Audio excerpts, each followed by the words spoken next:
I'm going to tell you guys just a little bit about me, a little bit about Intuit, and I'm going to tell you some stories about some ways that design, the way we see it, is actually changing the world. I hope they're inspirational, and I hope, if nothing less, they're entertaining. This is just a little bit about me. I started my career as an art director, went to school for advertising design. As advertising changed and became more digital, so did I. And the concepts of user experience, the concepts of experience strategy all became part of my role. Eventually, I left advertising per se, became a director of mobile strategy for a third-party app developer in Dallas called BottleRocket. They were one of the first Apple third-party vendors to build stuff for the platform when they opened it up, which was amazing and gave me the ability to work with a lot of really, really great clients, including Intuit, who I did a consulting gig for, and then they came back and said, hey, we're trying to start a design competency here in our Plano office, and we'd love for you to come lead that charge. That's how I got there. The long arc is that I started my career chasing, making people want things they didn't need. And to a place where I'm looking for problems that are worth solving. That is the fundamental difference between advertising and what I do now from where I sit. There's 3 different kinds of design. You guys all are probably semi-aware of this, so if this is too lowbrow for you, no, don't worry, we'll move on pretty quickly. But there's the design that people sort of like can recognize on a day-to-day basis. What does it look like? How does it work? How does it feel? There's the second one, which is design, more of the verb, which is around who's it for? What does that look like on the wall when you sort of like expose the details of a customer's life end to end, and the superpower of design to be able to actually visualize how interactions happen over time and in space. And then finally, obviously, this idea of experimenting, whether it's at low fidelity or higher fidelity, where you start to really just pick up on what's the key thing that we need to go prove to make sure that this is viable. Let's do that really quickly. Let's adjust quickly, and let's keep moving. And finally, obviously, there is the version of design that is all about discovering and creating new value for our customers, where we find out things that they need, that we have, that we can do for them in ways that nobody else can, creating a durable advantage. I don't know how many of you guys know what Strategizer is, but this is a really great framework that you can use either as a consultant or in-house to help to rationalize what it is that you have that customers need and use that to create a business model. So this is a quote from me. At the end of the day, design is a problem, well-defined and elegantly solved. I've presented this slide to design teachers, and they all stick their hand up and say, that's not exactly the definition of design. So this is my definition of design. There's 3 things that I've seen, both at my job now and at jobs past, that get in our way of doing the big work of making things that matter. One of the easiest ones is mistaking business objectives for customer needs. It's really simple. It sounds like our customer's problem is that they don't have our product. If our customers just had our product, their lives would be better. Another one is diagnosing a symptom and missing the underlying system. And everything that we're doing in this age is part of a system. And especially as we think about design that changes the world, you have to understand that everything we're working with is about a system, probably inside another system, probably inside another system. And so we can address little pieces of problems and miss the context in which those problems live, and therefore not truly get the impact that we need. And finally, I think another big mistake we make is, what can we do now? What can we do today? as we do those things, we shortchange our ability to make long-term impact because we're sort of chasing our next monetary, goal. So design has ways to deal with all of these things. Wanted to share this real quick because this is Intuit's mission. It's relatively new in the last year or so. It's big, and the world is a system of systems. And so as we think about the notions of prosperity, which are unique, individual to individual, whether you're a small business, whether you're self-employed, whether you're a consumer, your definition of prosperity is going to vary. And where you live and the systems in which you live, in which you participate, are part of the equation of how do you prosper. So as Intuit looks at attacking this challenge, we use design as a major component of that. And it's about the three fundamental tenets of designing, where go meet the customer that you're going to build things for and understand their real problems. Get deep empathy for what it feels like to be them and do what they do.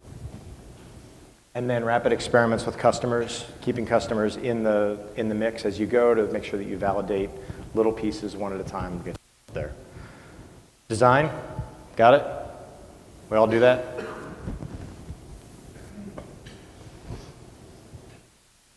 So we would do that through research, through observations and analogs. I'm going to share a really fun analog with you in a minute.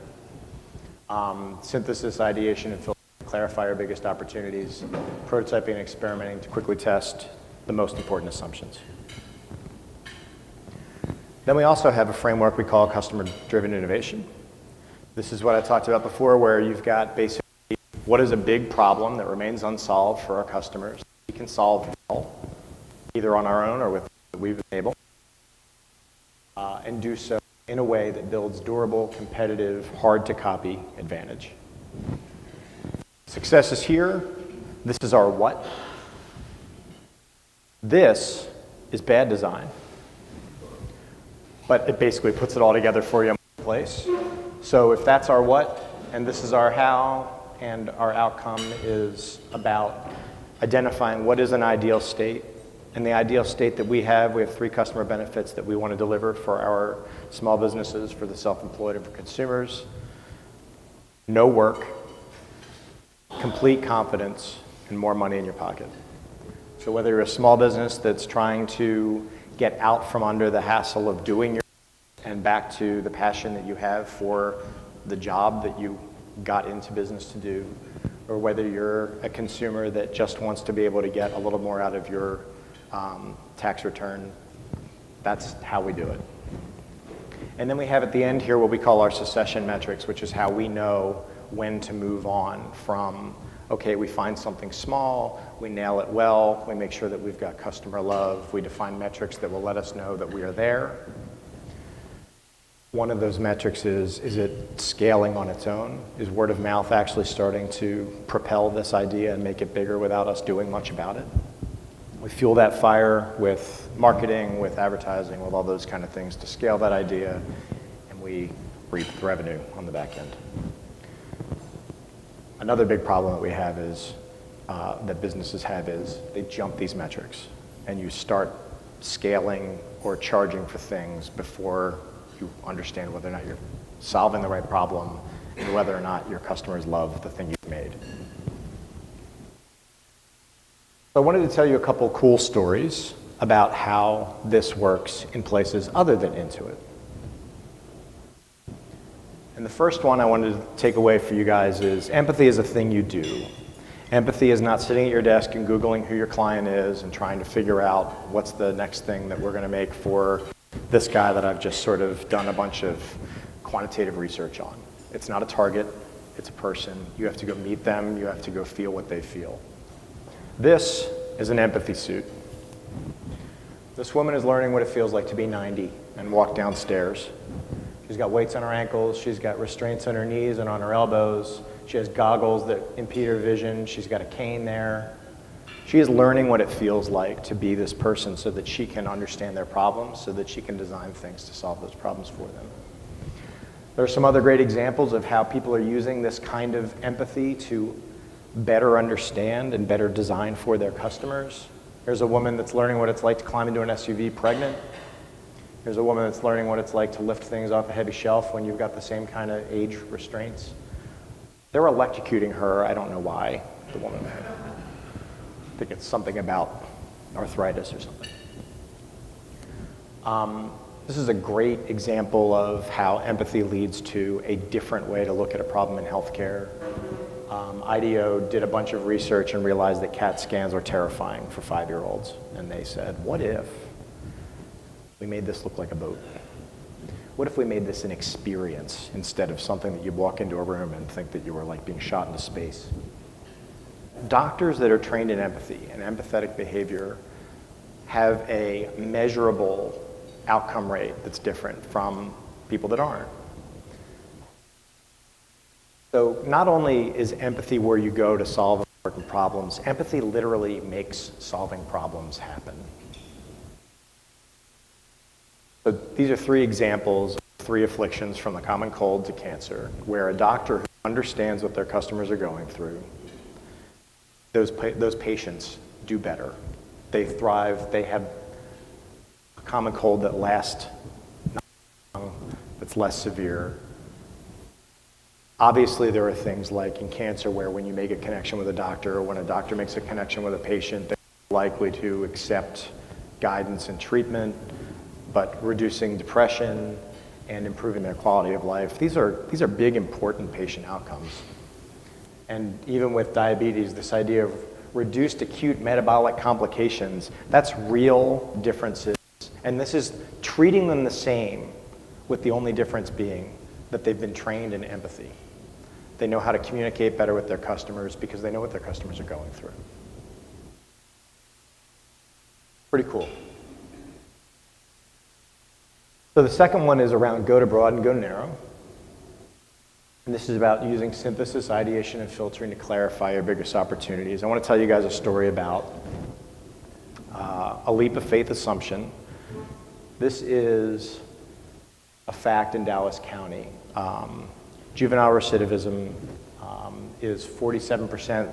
Basically, that means a kid that goes to juvenile detention for a crime, it's a coin flip whether he will go back again.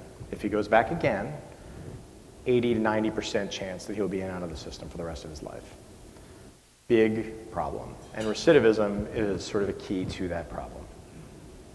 And this is Chad Hauser. Chad is a 5-star chef at a restaurant in Dallas called, or was, at a 5-star restaurant in Dallas called Preeti. And he got invited to come teach a couple of those kids from juvenile detention how to make ice cream at the Dallas Farmers Market. And they won because Chad is a badass. And the kids walked away and they were like, I want to do this. This is something I'm good at. And Chad said, I want to do this too. This is something I seem to be good at. And he went home and he said, I can't not do something. I can't not continue to figure out how to solve problems for these kids. They're in a no-win situation.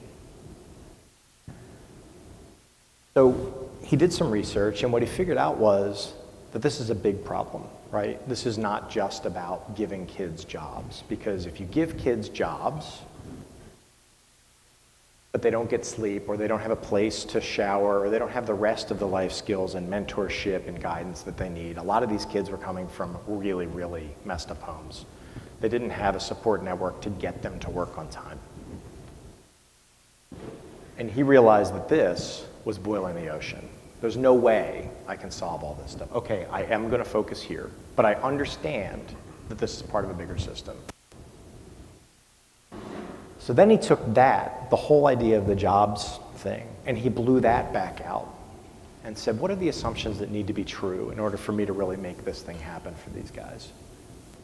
Well, one assumption is that we can actually teach these kids to cook, and that we can teach them to cook world-class food, because Chad doesn't do stuff halfway. And he really understood that this wasn't just about creating a neighborhood restaurant. This was about blowing people's minds with the possibilities of what these kids could do. Like, good enough was not good enough for him. This had to be awesome. There was an assumption that people would pay for the food that's prepared by former criminals. And another one that we can give these kids everything else they need to be successful, and that we can treat this restaurant as a platform for social good. He picked one thing. He picked, we can teach these kids how to cook. He said, if we can't do this, the rest of it doesn't really matter. And so he started there with a pop-up restaurant. So he prototyped his first restaurant by borrowing space in other people's restaurants and saying, I'm going to bring the kids in, I'm going to sell tickets to these things, the kids are going to cook the food, they're going to wait the tables, they're going to wash the dishes, they're going to run this restaurant top to bottom, one night a month. And they went from that first leap of faith, which, by the way, succeeded beyond what anybody could have hoped, and turned that first pop-up restaurant into a real full-time, full-service restaurant that's in downtown Dallas. And not just a restaurant, because like I said, he had to go back and he had to reconcile the rest of that system. So once he'd checked off the box on this first thing, on this first sort of big moment for him, he went back and created this program, Cafe Momentum. So these kids now have a 12-month paid internship. They have a 13-week orientation where they evaluate what are their needs outside of being able to show up every day and hand them knives and teach them how to play with fire. How do you make sure that they show up on time, that they have the life skills they need to be part of a community? And so there's a ton of other stuff that became part of the system to make sure that these kids are successful. But it all started with that one first prototype of, yes, these kids can cook world-class food.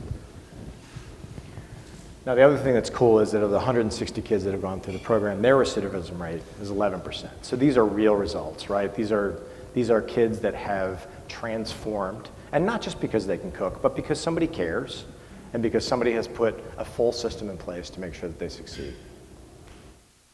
And that's real money. So as you guys think about your role as business people, connecting the dots between the data and the experiments and the actual data or the actual money that came back, that's $8 million in 3 years that saved, that the Dallas County was spending to deal with these kids differently, and $130 million when you think that would have gone back to jail over and over again. And that's $130 million Dallas can invest in something else.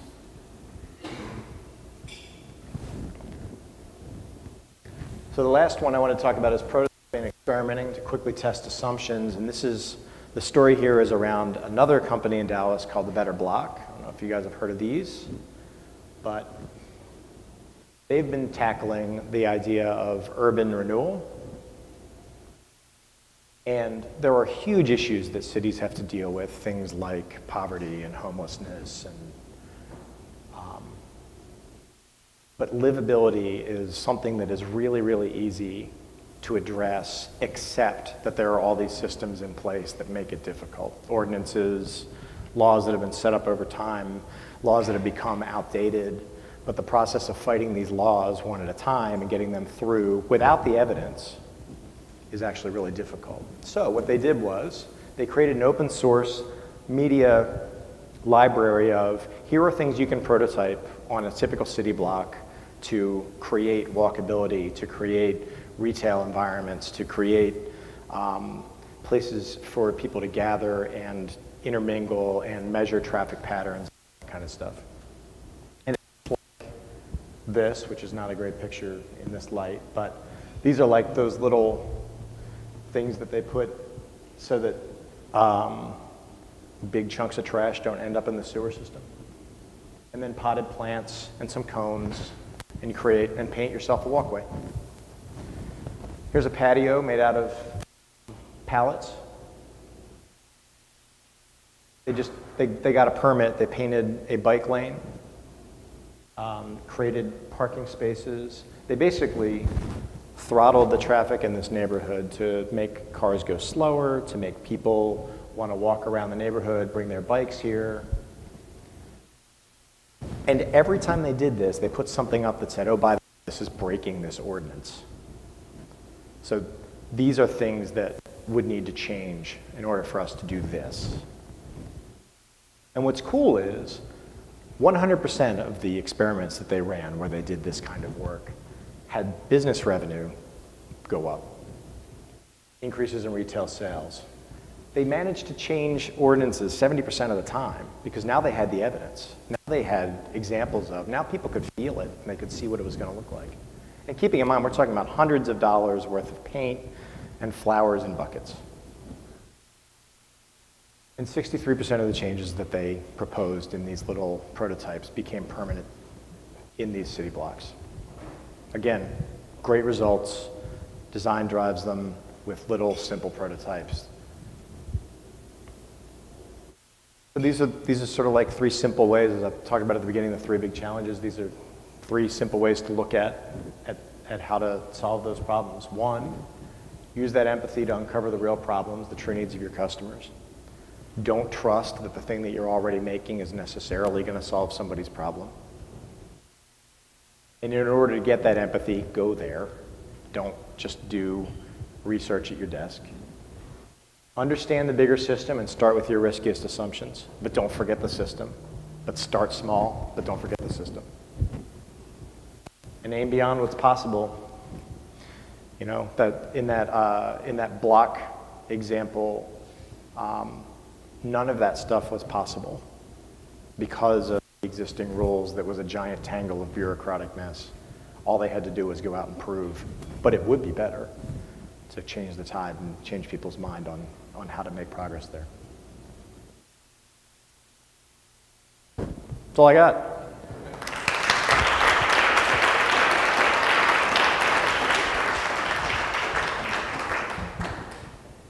I tell you what, I asked him to finish at 12:30, and it is like 12:29 and 38 seconds. So that is amazing. At this time, we'll open it up for Q&A. Again, we have definitely the space for 30 additional minutes, and then even after that. But we want to make sure that we start on time and we end on time for you, to respect your time. But at this time, I have the mic. If you have any questions at all related to this talk, or even specifically around the thing that James is brilliant at, is allowing the bridge to naturally take place between the business strategy and the thought of design thinking and driving experience. So just keep that in mind as well during the open Q&A. But at this time, if anyone has a question, feel free to raise your hand, and I can bring the mic directly to you. So at the point in time when you joined Intuit, they've been on this journey for 9+ years now. So design was baked in and had a little bit of an existing value prop that you could lean upon. But I'm very certain that that takes continuous effort and refresh, not only from a behavioral perspective to drive behaviors like this, but also in terms of being able to show that value, communicate that value. What are some of the rituals that you have within your organization that you regularly either communicate out to your business partners, or be it something dry like a scorecard or something more cultural like these narrative stories? Yeah. What are the mechanisms that you do to continue to maintain that momentum and build that relationship with, I'm sure, other business partners that are new to this way of working? It's an awesome question. Yeah, no pressure. And rather huge. Honestly, it started to fall apart. People left, new people came in. The one rule of design maturity that I've seen is that it's an escalator going the wrong direction, and you have to be working harder going this way, or you there. So we actually did an assessment about 8 months ago of where were we as an organization with design thinking, design for delight. Were we observing the customer problem? Were we spending time to go broad and go narrow and go broad again? Were we identifying our riskiest assumptions, prototyping them quickly, and getting to what's next? And what we realized is that we'd really fallen down, that we'd really, that skill had atrophied. And so what we have is check-ins with leaders where leaders ask questions that are grounded in work. And that's where the conversation is. And quite honestly, one of the things that's awesome, if you're a product manager, if you're a designer, a developer, or a marketing person, is to come back with the observational data that trumps all other data. Yes, we've got quantified, button blue works better than button red, and we're optimizing away over here. But if we're solving the wrong problem, it doesn't matter how much we optimize. So between the fact that leadership is asking for those questions, and now designers know that the data of spending time with customers breaks the ties of what the business wants, or the business do, that's a key piece of our sort of culture, and that's a ritual, I would say, that shows up over and over again. And we just repeat these things over and over again. Have you defined the problem? Have you identified your ideal state? What's the experiment that you're running today? And just sort of reliving that thing over and over again. Because what happens if you do it, or if you don't do it right, you don't get the results. If you don't get the results, people stop doing it. Belief goes away. The designers that were good at it and the other business people that were good at it go away because they are either no longer getting the results that they wanted, or they realize that nobody around them is doing the things that are necessary for them to succeed. So it's critical in terms of both driving business outcomes, but also maintaining maintaining that maturity and that design and that sort of critical mass of people that believe and do the action. Answer your question. Jay Hallberg, founder and CEO of Spiceworks. Can you share with us anything organizationally, what your team looks like? Are you in the product or marketing org? Where do things fit in? Anything you can just give us and lessons learned, good and bad, of how to do that? And the reason I ask is as we built out a design-driven organization with UX, CX, PMs, et cetera, just lessons learned on the way that we could benefit from. Yeah, I think that generally speaking, Intuit is a software company. We have a robust product development organization in terms of engineers, and then we have, partnered product managers and design leads to help sort of ship day-to-day product experiences. We have a marketing team and a sales team. They are a fairly cohesive unit. We call them sort of go-to-market. Customer success on the back end, they are everything from phone support to chat experiences, next generation voice, that kind of stuff.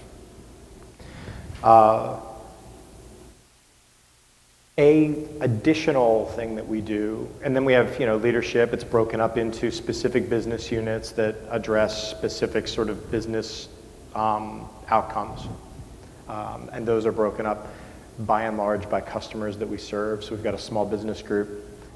The other thing that we do is we train people to be what we call innovation catalysts. These are not necessarily designers, but they are taught how to coach the same question that I was just asking, that the expectation is that leaders know how to ask these questions and know how to get teams to do this work, and then coaches know what the steps are and how to facilitate discussions within teams of how to do that work and do it well. We operate, like I said, as a software company in an agile methodology. That means a lot of these guys sit together, work together, all that kind of stuff. We have several key mission teams that work together to deliver an experience across a platform, and so there's a Uber leadership cross-functional team that sits above them and helps to expose how all that work connects together. First off, thank you for the talk. Very, very informative. I appreciate it. Nate Cornelius, senior UI developer at Camp Gladiator. One of the biggest challenges that I think a lot of companies... Customer. I'm sorry? I'm a customer. Oh, glad to hear it. You can't tell, but... So one of the big challenges that I think a lot of companies face, especially design groups, is trying to get design thinking to permeate within the organization from the top down. So not just the design department, the tech department thinking about design, but also getting everyone in the company to think about design and thinking about how it affects the company and the product. What are some ways that you guys have implemented design thinking and design operations in your company? Well, I mentioned a lot of them when I was talking about sort of the way leadership has set that expectation, and that's cross-functional leadership. So whether you're the head of engineering or the head of design, there's the same expectation. The other thing is that when we go and we get this empathy, we don't just send the designers. We send engineers, we send product managers, we send marketing. We go observe these problems together, because we need to have that context and we need to feel like, what was the air like there? You know, when we go, and I mean, we are mostly looking at accountants and their customers and those relationships that they build and the kind of exchanges that they have. We call it a follow me home. We'll organize having a whole bunch of people sort of go, and they'll sit quietly and observe a couple hours of an accountant doing their work. That expectation, like I said, at the leadership level, combined with things like these innovation catalysts, these sort of design thinking facilitative experts, those are the big things that really drive that idea of maturity. And then the teams themselves, as they are looking at everything from JIRA stories in a backlog and tying it to data and operations from, oh, this is actually part of something that we learned there. Having that context is incredibly important as engineers are able to be empowered to not just do what the requirements say, but to understand why. So that context has been really critical in helping people that I think would have said, that's awesome, that's just not my job, to say, actually it is. It's your job, please go. It's worth the fact that you're going to spend one less day coding to understand the problem that you're solving for, because we end up actually going faster in the long run because we're building the right thing instead of spending 6 months, 12 months building the wrong thing and then finding out later. Hi, I'm Elena Gash. I'm a conversation designer, and I was most recently at the City of Austin's Innovation Office. Cool. I'm thinking about how a lot of times clients say they want change, and they like the idea of innovation that comes with design thinking, and then when you present them with the underlying disease rather than the symptom, there's like this muscle memory of like snapping back of, Can't possibly solve that whole thing. right, we don't solve that, or we can't touch that, or we can't change that. So I'm wondering, what have you guys learned about ways to coax them through that, or coach them, or adapt to that? I think that what's interesting is when you make the evidence undeniable, and I think that, you know, as I sort of demonstrated with both the better block and the cafe momentum examples, if you having some glimmer of proof that you're doing something that matters, and that is getting some sort of results on its own, everybody wants to tack on to successes. I think that the real secret there is the succession metrics that I was talking about, like this little thing that we've done, people love. That restaurant that guy built, people loved it. They sold out every week. It wasn't just about the fact that this was a feel-good exercise. People were like, no, this is one of the best restaurants in town. So getting that early success at the small scale, doing those first prototypes or doing that first very, very small sort of V1, and making sure that experience, by the way, you hear the term like the minimally viable product or whatever it is, being so religiously focused on making sure that first thing is awesome before you move on, and not getting suckered into, this is awesome, but it would be better if you added 3 things. And it's like, careful. Are we still talking to the right person? Are we sure that if this wasn't a little bit better, people wouldn't forgive the fact that it didn't have these other 3 things? There's an awful lot of really great product success stories where people stick to their guns, they nail the one thing, they ignore the people that say, but this doesn't do all this other yet. Yes, it doesn't, you're right, and that may not be good for you. But for these 10 people, it's amazing, and that's where we're starting. And we're just going to keep going until these guys tell enough people about what that is. then we'll think about what do we need to do to scale, to make this bigger, to add a feature, whatever it is. So, you know, the road from pop-up restaurant to full-scale restaurant was like 3 years. And he'll tell you right now, he's like, if I had tried to do the whole thing all at once, I would have failed miserably because, you know, we couldn't have filled a restaurant every week the way we did this. Hi. Hi. My name is Preeti, and I head the product in Affinity Answers. It's an advertisement technology company, which means that we deal with an immense volume of data. And my role is to come up with a new product in the market in the next couple of quarters. So I'm at the product definition, market research, competitive landscape right now, and trying to differentiate ourselves. The questions that are running in my mind, first of all, budget constraints, so which means that, you know, few resources. I need to bring in the user experience at some point in time. Soon as I get my hands around on what the problem is and, you know, what is the solution and how do we differentiate ourselves.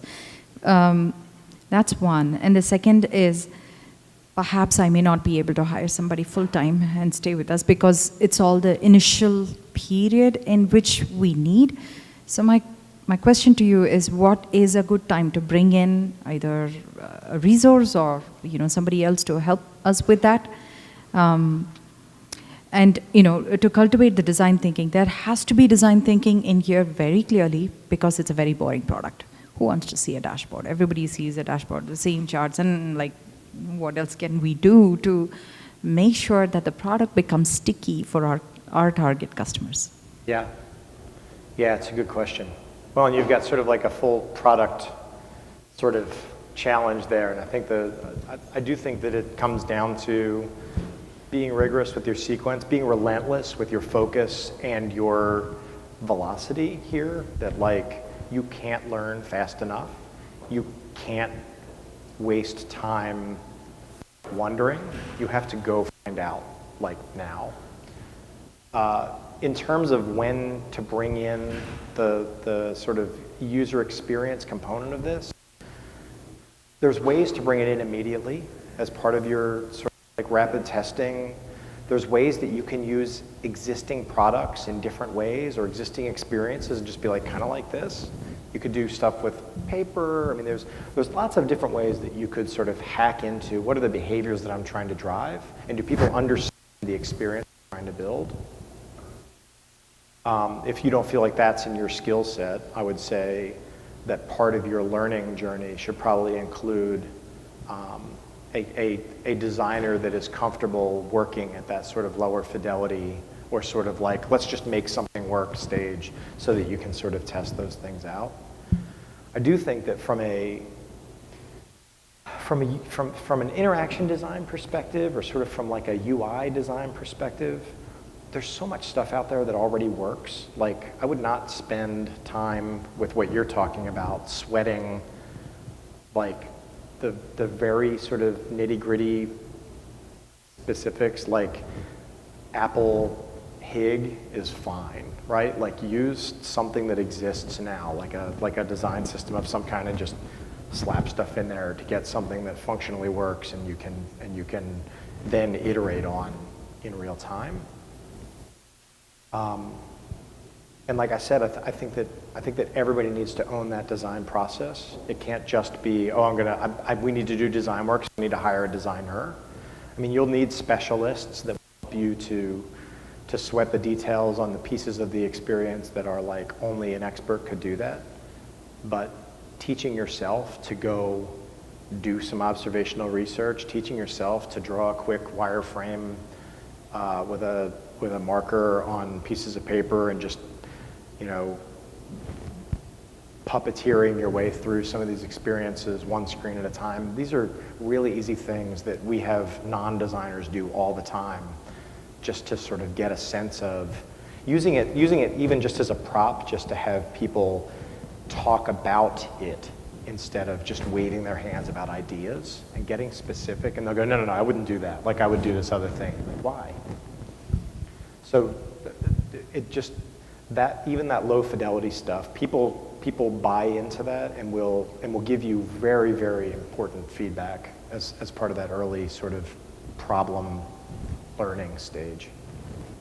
Hi, I'm Abby Margolis. I'm the Director of Experience Strategy and Insights at Project 202.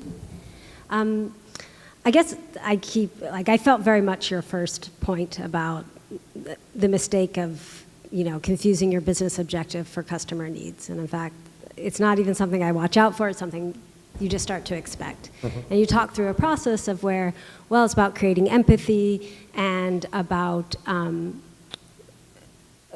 kind of the way in which you use that to go forward with the design. But the examples here where it's empathy, I put on a suit, I get it metaphorically, but often we're dealing with problems that somebody can't try on.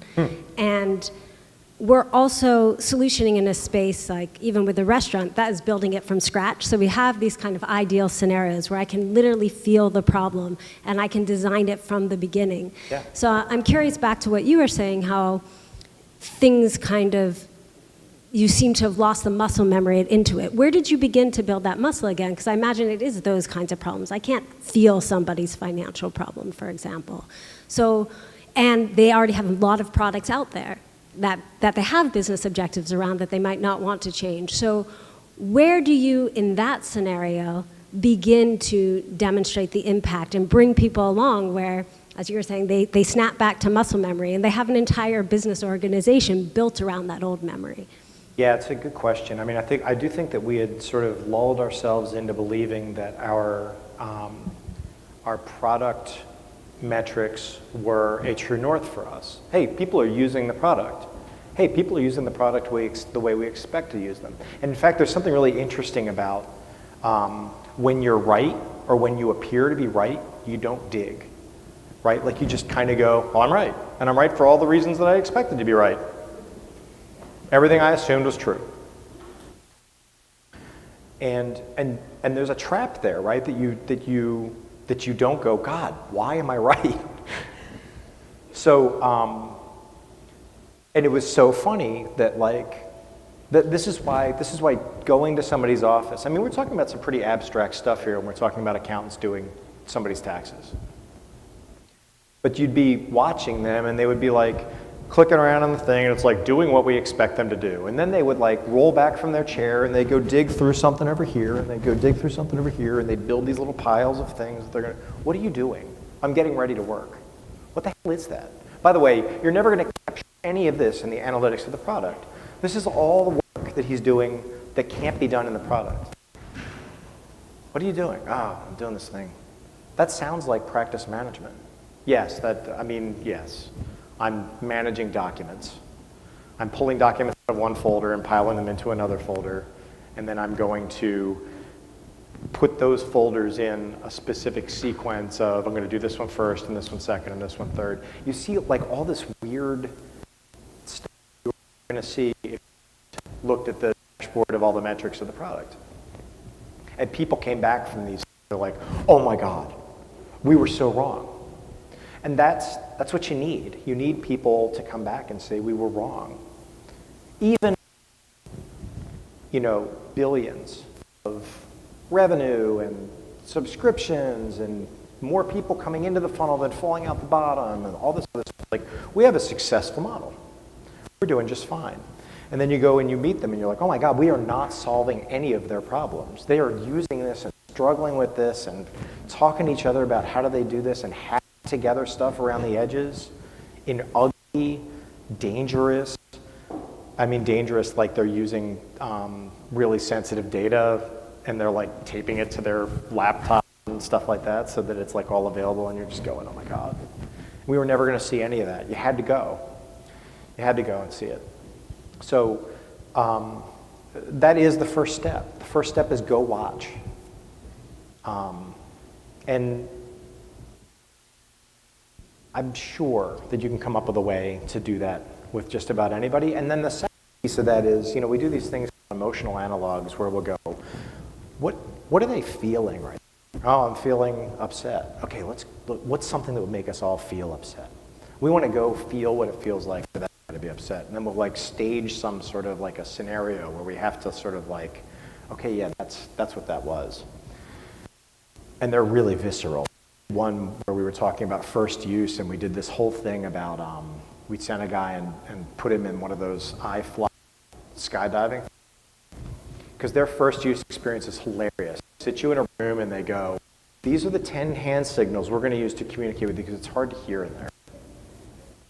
And then you get the guy into the iFly thing and they turn the fan on. First of all, a zillion miles an hour and it's blowing straight up. And your first inclination, and they're like, and you want to be like this. And your first inclination is you're just freaking out and paddling around in the air. And then there's like a guy behind you that like holds you and gets you flat. And then there's somebody in front of you that's like doing the hand signals of what you're supposed to do. And I'm like, so the guy gets out of the booth and he goes, pretty good, I was pretty good, wasn't I? I was like, oh my God, you looked like you were gonna die the entire time. And he's like, what do you mean? I said, you're like, no, I totally got it. I was like, you never got it. That guy was holding you the whole time. That guy, your sense of I've got it was that guy had you. And there was just like this really, and he was like, oh, that's really interesting. And I said, did you ever see the hand signals? He was like, there were hand signals? Ever saw that, right? Because he was too busy like looking around and like the wind is going, all this crazy stuff. And the funny thing is there's an analog there for accountants during tax season. Tax season is a wind tunnel. It's 1,000 things going all at the same time, and they're trying, and we're like putting in little things like, if you want to do your next tax return, click here. That's like the hand signs. What? I've got the phone ringing, I've got the other phone ringing, I've got a lady at the door. I'm in the wind tunnel. And right now, like they're the wind tunnel of wind tunnels. Yeah. Well, the solution is we need to hold them in a way that they don't know we're holding them. So in an effort to be respectful of everyone's time, we're going to go ahead and move forward and wrapping up. By all means, if anyone has a pressing question that they weren't able to answer or ask, feel free to come up to James afterwards. But hopefully everyone can see why I love James Helms and why he's so critical to the build out of the XG Leadership Alliance. So everybody join me in thanking Mr. James Helms. Incredible job.